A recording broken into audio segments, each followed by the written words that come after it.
کی ہوتی ہے۔ امام جعفر صادق رضی اللہ تعالی جب لوگ آپ سے مصافحہ کرنے آتے ہیں تو امام جعفر صادق مصافحہ کرنے والوں کا ہاتھ پکڑتے ہیں۔ میں جہاں سے پڑھ رہا ہوں اس روایت کو داتا علی حجویری نے لکھا ہے، میں جہاں کہ امام جعفر صادق سے جب کوئی مصافحہ کرنے آتا مرید کا چاہنے والے کا ہاتھ پکڑتے اور پکڑ کر کہتے مجھ سے وعدہ کر، اگر قیامت میں اللہ نے تیری بخشش کر دی تو تو میری سفارش کرے گا، تم میری سفارش کرنا کہ اللہ مجھے بخش دے۔ اور اس کے بعد پھر وہ اس سے کہتے اور اگر انشاءاللہ اگر اللہ نے میری بخشش کر دی تو میں تیری سفارش کروں گا۔ اب آپ مجھے بتائیں امام جعفر صادق اپنے مریدوں سے، اپنے چاہنے والوں سے، اپنے ماننے والوں سے کہا کرتے تھے اگر تیری سفارش، اگر تیری بخشش ہو گئی تو تم میری سفارش کرنا۔ تو لوگ کیا کہتے تھے پتہ یہ کہنا ہی تھا لوگوں کو، حضرت آپ تو سید ہیں، آپ کے نانا شافع یوم النشور ہے، آپ تو آل رسول ہے، آپ کے نانا تو شفیع المذنبین ہے۔ تو امام جعفر صادق رو کر کہتے تھے یہی تو رونا ہے کہ ہم سید ہیں،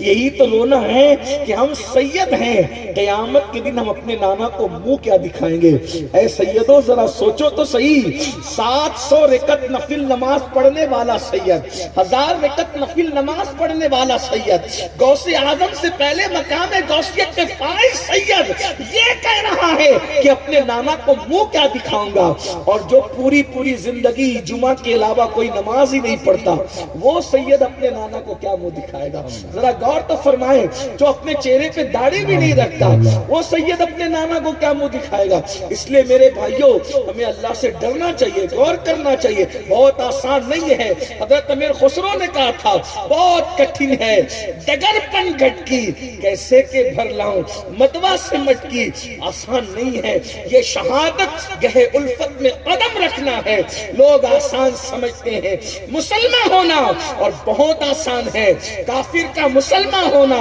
بہت مشکل ہے، مسلمان کا مسلمان ہونا جب مسلمان ہونا اتنا مشکل ہے تو آل رسول ہونا کتنا مشکل ہوگا، ذرا غور تو فرمائیں۔ اس لیے میری گزارش ہے اولین شریعت کی پابندی ہم لوگوں پر عائد ہوتی ہے، ہم اس میں پہلے حقدار ہیں، ہمیں پہلے اس میں آگے بڑھنا چاہیے۔ میرے آقا صلی اللہ علیہ وآلہ وسلم کے پیارے دیوانوں، تو یہ نکاح کی محفل ہے، اس کو اسی شان سے ہونا چاہیے تاکہ اگر کہیں کوئی نکاح کی محفل ہو تو لوگ مثال دیں کہ وہ سید صاحب کے گھر کیسی محفل ہوئی تھی، ہمیں بھی اسی طرح محفل سجانا ہے، ہمیں بھی اسی طرح محفل رکھنا ہے۔ اب آئیے میں آپ کے سامنے جو عنوان ہے اس کے مطابق کچھ گفتگو معروضات پیش کروں۔ اللہ پاک نے قرآن مقدس میں ارشاد فرمایا، جو آیت میں نے پڑھی ہے یہ آیت ہمیشہ خطبے میں پڑھی جاتی ہے، 3 آیتیں جو خطبے میں پڑھی جاتی ہے بظاہر، حالانکہ اس میں کوئی نکاح کا عنوان نہیں ہے بظاہر، بلکہ تینوں آیتوں میں نکاح کا کوئی عنوان نہیں ہے، حالانکہ نکاح سے متعلق بڑی واضح آیتیں قرآن میں موجود ہے، لیکن جو خطبہ مسنونہ ہے جو ہے وہ احناف کے نزدیک اس میں یہ 3 آیتیں پڑھی جاتی ہیں۔ ایک تو یہ یا ایھا الناس اتقوا ربکم الذی خلقکم من نفس واحدہ وخلق منها زوجها وبث منهما رجالا كثيرا ونساء واتقوا الله الذي تساءلون به والارحام ان الله كان عليكم رقيبا۔ دوسری آیت پڑھی جاتی ہے یا ایھا الذین آمنوا اتقوا الله حق تقاته ولا تموتن الا وانتم مسلمون۔ تیسری آیت پڑھی جاتی ہے یا ایھا الذین آمنوا اتقوا الله وقولوا قولا سدیدا یصلح لكم اعمالکم ویغفر لكم ذنوبکم ومن یطع اللہ ورسولہ فقد فاز فوزا عظیما۔ 3 آیت پڑھی جاتی ہے، تینوں میں بظاہر واضح نکاح کے احکام موجود نہیں ہیں، لیکن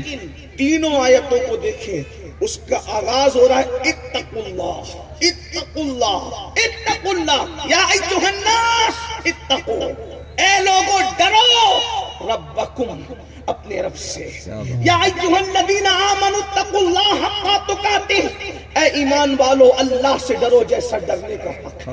یا ایھا الذین آمنوا اتقوا اللہ وقولوا قولا سدیدا، اے ایمان والو اللہ سے ڈرو اور سیدھی سیدھی سچی سچی بات کرو۔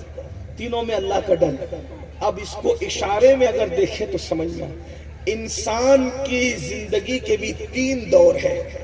اور خطبے میں 3 آیت ہے، اشارہ مل رہا ہے کہ 3 آیتیں تیری بھی زندگی کے 3 دور، شادی سے پہلے، شادی کرتے وقت، شادی کے بعد۔